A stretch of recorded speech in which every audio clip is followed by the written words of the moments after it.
Guys, நம்ம தமிழ்நாட்டுல நாளுக்கு நாள் ரொம்ப மோசமா நடந்துட்டு இருக்குங்க.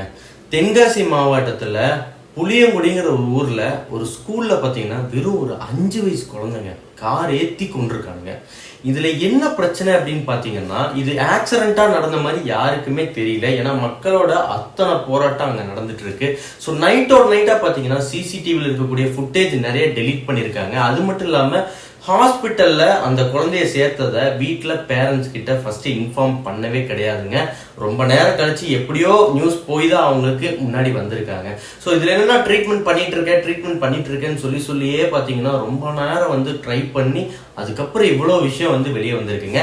இந்த சம்பவத்தை பத்தி நம்மளோட டிவிலயோ இல்ல நியூஸ் சேனல்லையோ பெருசா யாருமே காட்டலைங்க.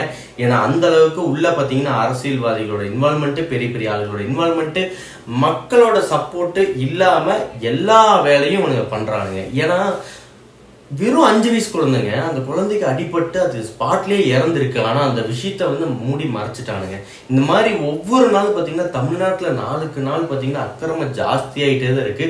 இது எல்லாத்தையும் சரி செய்யணும் அப்படின்னா மக்களாக நீங்க தான் முன் வரணும். இந்த ஆட்சியை மாத்தல அப்படின்னா இந்த டைம் மட்டும் திரும்ப ஒரு ஆட்சி இதே ஆட்சியை வர வச்சுட்டோன்னு வைங்களே, சத்தியமா சொல்றேன் செத்துதான் போன எல்லாரும். வீடியோ ஷேர் பண்ணுங்க எல்லாருக்கும். நன்றி மக்களே.